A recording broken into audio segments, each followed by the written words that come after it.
정황상으로 보게 되면 2015년 2월 달에 그 RFP, 그러니까 민간 사업자 공모지침을 내죠. 그 공모지침의 평가 항목들이 굉장히 많은데 1000점으로 구성이 되어 있어요.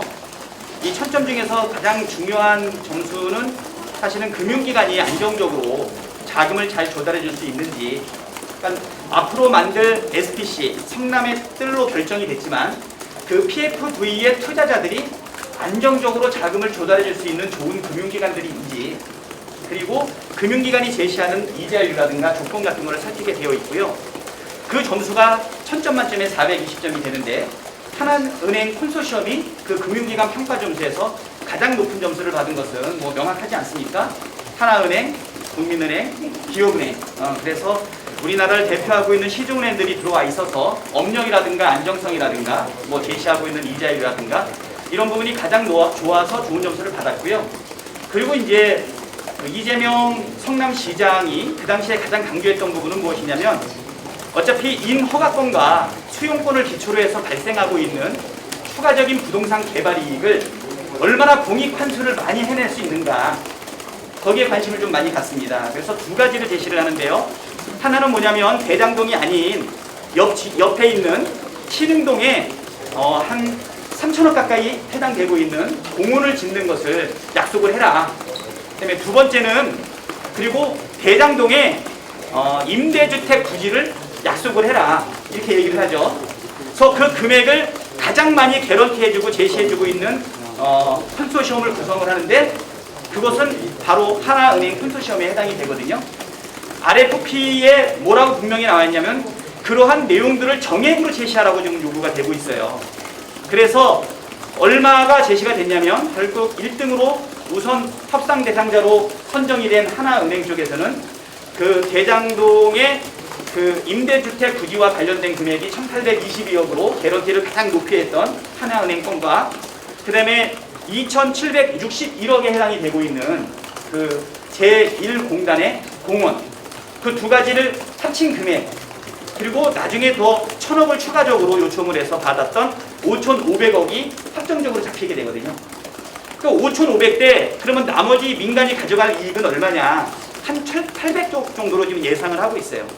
그러면 대장동 개발을 통해 가지고서 공익으로 환수할 금액 5500억과 민간이 가져가기로 예상되어 있는 예측 금액 1800억 합치게 되면 70%와 30%이거든요. 그것은 정액으로 이미 결정되어 있는 부분에 해당이 됩니다.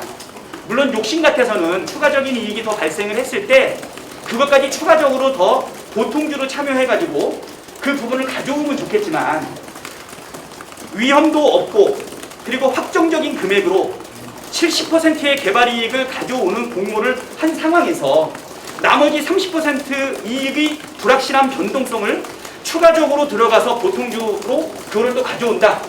그게 현실적으로 합리적이냐 그 말씀인 거죠. 그 결론만 놓고 봤을 때 민간업자가 4천억의 배당을 가져갔다는 부분에 국민적 정세에 좀 안 맞을 거예요.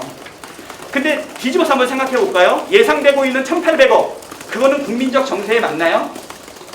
그것도 좀 안 맞죠? 무슨 얘기냐면 6400억이라고 하는 예상되는 이익 중에서, 아니면 추가적으로 더 늘어나서 2200억이 더 늘어나가지고 한 9500억에 상당하고 있는 그 금액 중에서 민간 파트가 가져가고 있는 1800억 예상 이익이나 확정된 4000억의 이익이 국민정서에 맞지는 않지만 2015년 현재 시점에는 공공이익을 환수하기 위한 성남시와 이재명 시장의 그 의지가, 그 선한 의지와 설계가 분명하게 반영된 것이다. 그래서 2021년 현재 시점에 민간이익 추가로 늘어나는 2200억에 대해서 왜 추가적으로 요구하지 않았냐라고 하는 것은 아쉬울 수는 있지만 그 아쉬움을 다 반영하기에는 2015년도에 합리적이지 않았다, 이렇게 저희가 판단이 되거든요. 간단하게 한 말씀만 더 드리면, 미래에 발생할 수 있는 추가적인 불확실한 이익을 확보하기 위해서 지금 현재의 70%를 확보하고 있는 위험이 전혀 없는 공익을 우리가 얼만큼 희생시켜야 될까요? 그럼 희생시키지 않은 상태에서 70%를 땡겨오고 불확실한 30%의 추가로 늘어나는 이익을 위해 가지고 이것도 보통주로 갑시다 이렇게 할 수 있나요? 저는 그렇지 않다고 보고요. 잔여 이익을 예상한 게 얼마였냐면 3,600억이에요. 그래서 그 중에 절반인 1,800억은 민간이 가져가고 다시 1,800억은 우선주의 형태로 해서 1,822억을 금액을 확정짓죠. 그게 바로 뭐냐면 임대주택 부지 금액이에요. A11 블록이죠. A11 블록을 보증을 받는데 그냥 물량으로만 보증받는 게 아니라 만약에 그거를 처분한다면 얼마까지 보증해 줄 거냐? 1,822억까지 보증을 해준다는 거죠. 우리가 그 부지를 받지 않고 만약에 판매했는데 1,500억에 팔렸다. 그럼 300억을 추가로 내준다는 얘기예요. 굉장히 안정적이죠. 그래서 이것을 잔여이익 3,600억 중에서 1,800억은 일종 우선주로 금융기관이나 보통주주인 민간인들보다 최우선적으로 확보를 해요. 그래서 사람들이 1,800억만 이익을 가져왔다고 착각하는 경우가 있는데 그렇지 않습니다. 그거보다 더욱더 강력한 것은 뭐냐면 아까 말씀드렸던 우리 공원부지 이게 2,761억에 해당이 되죠. 터널 이거 920억에 해당이 되죠. 이거 두 개 합치게 되면 3,681억이거든요. 근데 이거는 이익배당의 형태로 가져가지를 않아요. 왜? 이익배당의 형태로 가져가려고 했는데 이익이 안 나면 어떻게 되나요? 못 가져가죠. 그래서 이익이 나면 우선적으로 가져가는 것은 1,822억으로만 확정을 짓고 나머지 3,681억은 사업 원가에다 집어넣습니다. 공사 원가로 집어넣으니까 이익이 나지 않고 이익이 빵이 돼도 이거 3,681억은 우선적으로 확보하는 것이죠. 난 안 했을 거라고 봅니다. 오히려 공공이익을 환수하기 위해서 이 마귀 틈바구니에 들어가가지고 지옥불에 들어가가지고 싸워서 공공이익을 5,500억을 확보했는데 1,800억에서 4,000억으로 늘어났던 그 이익 1,800억도 많고 4,000억도 많죠.